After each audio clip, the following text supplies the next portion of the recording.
Web 3.0 holds a promise to unlock a new generation of the internet that embodies the values of censorship resistance, permissionlessness, and also increased privacy. Many of these are made possible by blockchain technology, but sadly, many blockchain users are also users of virtual private networks or VPNs to enhance their privacy. But the sad truth is that many VPNs offer a complete false sense of security. Some are tracking you behind the scenes entirely and are even opening you up to more attack vectors. And in this video, I want to talk about why you probably shouldn't even use a VPN in the first place to accomplish what you're actually after, and how even using one could be worse than not. You know, as a blockchain developer myself who works with this technology on a daily basis and is a former VPN user, well, basically, I've just kind of thrown them in the trash and only really use them occasionally. So if you're new around here, hey, I'm Gregory, and on this channel, I turn you into a blockchain master. So if that's something you're interested in, then smash that like button down below for the YouTube algorithm and subscribe to this channel. And if you want to make sure I'm a blockchain master step-by-step from start to finish, then head on over to dappuniversity.com/bootcamp to get started today.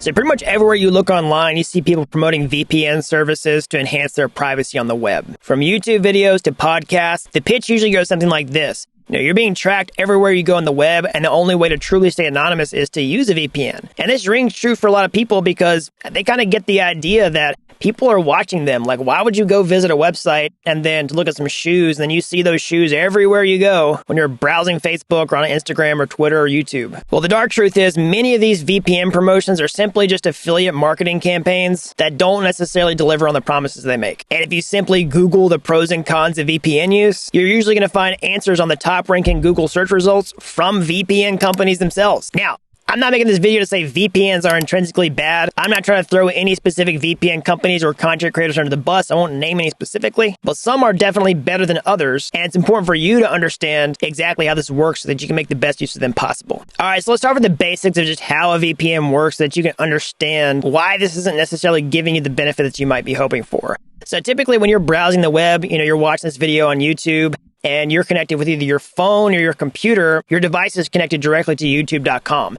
So typically speaking, YouTube, the server that you're watching this from, recognizes your device and its IP address, which is just like its address on the public-facing web, or at least the address of your router. And so for any website that you would go to without VPNs, it's just seeing your public-facing IP address through your internet service provider, and that address is the same everywhere you go across the web. Now, what a VPN does is it puts something in the middle that essentially masks your IP address, and you use a different one based on a computer or a server that's in a different location. So you can see on my screen here, you basically have your device, you connect to a VPN client, okay, which goes through a VPN tunnel to this VPN server, and then when you're browsing the web, whatever website you're on that's serving the data sees this VPN server as an intermediary, and they don't actually see your device here. And whenever you first boot up a VPN and you click a server that's in, let's say Germany, for example, and you're in the United States, or you're in Germany, you click United States, and you go to a website that tries to check your location, maybe like Google Maps, for example, it's like, boom, it instantly works. And you think, hey, this is amazing. I can be anywhere in the world that I want to be. And so it feels like it works, and you don't start seeing, shoe campaigns everywhere you go online. But all this stuff in the middle is where the real problem comes into play. Because the problem here is that anytime you visit a website, anytime you make a web request, whether it's to, go look at something on YouTube or to make a crypto transaction on blockchain, that web request is going through all this VPN infrastructure, and you don't really know what's sitting inside of that. It's a complete black box. And so every single VPN company, whether they advertise this or not, has the ability to take every single web request that you make and store it into a database forever. Now, I'm not saying that all of them do that, but you have to essentially trust they're not doing that, even if they say they're not on their website. And that opens a can of worms to lots of problems. And so I want to talk about those right now. I'm talking about what VPNs are not good for, where people are getting a complete false sense of security, and then what they're actually good for. All right, so the first thing that a VPN really is bad for is giving you any enhanced privacy on the web, okay? So a lot of people don't like the idea that Web 2.0 companies are essentially taking data from you. You hear about the ideas of if the thing is free, then you're the product. So if you get on Facebook, for example, you get ads all the time. Facebook's free to use because they're making lots of money off of taking your data and then selling it to advertisers. Now, you might think you could get away with that by trying to, use anonymous browsers and a bunch of different email addresses and then use VPNs.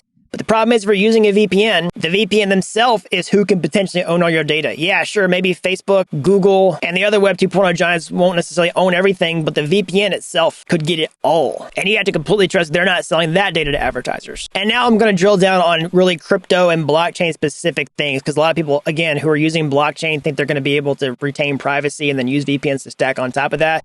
But I'm going to work through a couple different scenarios of things that are a little more innocent all the way to the more nefarious things that people do with blockchain. Obviously, I don't advocate for these things on this channel, but there are people out there doing them. And if you're watching this video, a VPN is not going to help you with this. So number one is basically using decentralized applications that restrict your country. Okay, so a lot of times you'll see like different DeFi apps that offer financial products that are not supposed to be available to US customers. And so if you're a US citizen, you might use a VPN to pretend like you're in a different country and then start using these decentralized applications, at least the front end, and use a VPN to get around this. So the problem is, in many cases, this is a legal gray area. Again, not a legal expert, not trying to give you any legal advice. But if the law were to come down to say that it's completely illegal behavior for you to do this, the VPN company could completely have a record of everything that you did and tie it back to you. And you have to trust that they're not going to comply with regulators when they come knocking on the door to subpoena massive amounts of information. And then you come up in their records as somebody who used an application that really wasn't supposed to. And it could even take some time for that hammer to come swing back in the opposite direction and whack you in the face. So in this way, a VPN is not necessarily going to give you the privacy that you're actually looking for over the long term. All right, so the next is basically taking your crypto transactions and removing them from your actual identity so that you can kind of have an on-chain life that's really not connected to you in any way. And a lot of times people would think they're going to be able to buy and sell crypto and not have to report on their taxes, thinking that they can get on chain and use a VPN that nobody's ever going to know. And so really, this is just tax evasion. And if you become a big enough fish, then this could be a real problem for you, okay? Especially if you get lucky and buy a bunch of crypto while it's down and then it goes up like crazy and then you sell it. Like you sell this problem of, on-ramps and off-ramps in crypto. And even if you find a way to successfully, get those funds un-KYC'd or something like that, you saw this problem of a VPN company who's standing in the middle, who's got a record of everything you've ever done on chain. And again, it's not that necessarily somebody's going to come after you specifically and then request your records from a VPN company. But let's say there's a massive data breach and hackers take the data and then expose it. And then, people get that information and find that you did this, or there's some massive subpoena to get this data and they comply with the regulators and then you come up in their records. Then it's not a very effective way to get away with what you're trying to do. All right. So the last thing a VPN is really terrible for is protecting you if you're trying to do anything illegal on chain. Obviously, I'm not condoning any of that behavior in this video. And really, I hope that hardly anybody watching this video is guilty of this. But some people think they can do things on chain like hacks or exploits, basically stealing cryptocurrency or running scam or doing some type of market manipulation. Well, really, a VPN is not really going to protect you from these types of things either. For the exact same reasons that I mentioned in the previous points. Basically, if any of the data that's logging all of your requests is compromised in any way, shape, or form for the VPN company, all that can be tied directly back to your IP address and ultimately you. All right, so that's what a VPN is terrible for. And I want to make one more point here, which is that VPNs can also open you up to more attack vectors, okay? So one of the most important things in the crypto space is keeping your private keys safe or, not falling prey to phishing scams or anything like that. Because at the end of the day, if you're going to hold on to your crypto for a long time, the last thing you want to do is lose your ride on the rocket ship. And if your wallet gets compromised in any way or your funds get compromised, then it's game over. So VPNs definitely aren't going to protect you from that. And they can also open you up to more attack vectors because your web traffic can essentially get hijacked and also stored, which can open you up to malware problems on your actual device itself, which could compromise your private keys, especially if they're stored like in plain text somewhere on your computer, heaven forbid. And also you have the ability for your web traffic to get hijacked, which could open you up to more phishing schemes. We see this all the time. You see people on Twitter talking about, oh, my wallet was cleaned out because I clicked some buttons on a website that wasn't exactly what I thought. And then boom, my crypto was taken from me.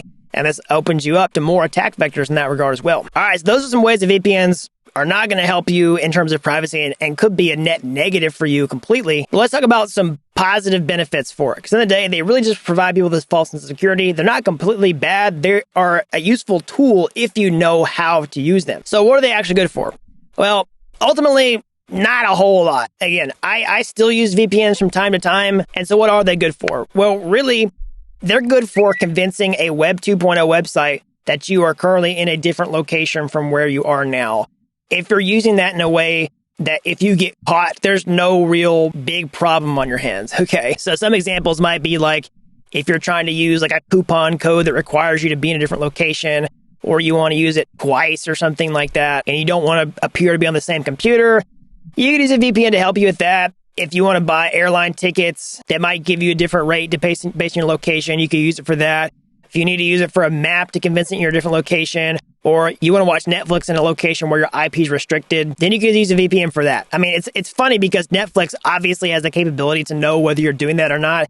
It's just not a problem for them to crack down on it. And so that's why I say these types of things, like, they're not always great. They're breaking the design of what the company intended to it, but they're pretty benign on the grand scheme of things compared to these other things that I was talking about, like tax evasion and stealing money. And so those are some ways that you can use VPNs productively. And on top of that, you can also take additional measures to increase your privacy on the web as best you can, essentially by eliminating cookies across websites and cutting down the tracking there. So you can use different extensions for your favorite web browsers, or you could just go the privacy-first browser like Brave, for example. It's a pretty popular one in the crypto space. It's going to show you all the things that are trying to track you on different websites and ultimately be able to cut down on those or turn them off completely so that you don't have quite as many people following you across the web. But at the end of the day, a lot of stuff in Web 2.0, and really my philosophy is this, is I kind of just assume that I'm being watched all the time, whether it's my online activity or there's like a camera around somewhere that somebody's watching me, because technology's got so crazy these days. You know, all our phones are listening to us. And so you kind of have to act with that in mind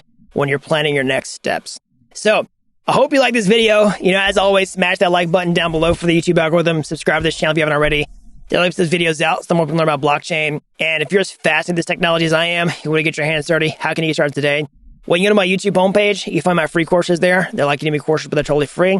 And if you like those and you want to take the next step, or hey, maybe you want to take a master stroke entirely, I actually become a blockchain master step-by-step start to finish over at dappuniversity.com/bootcamp. You really have to be an expert to get started today. I've helped people with zero coding experience become real-world blockchain developers in a matter of months. So that's all I've got. Until next time, thanks for watching Dapp University.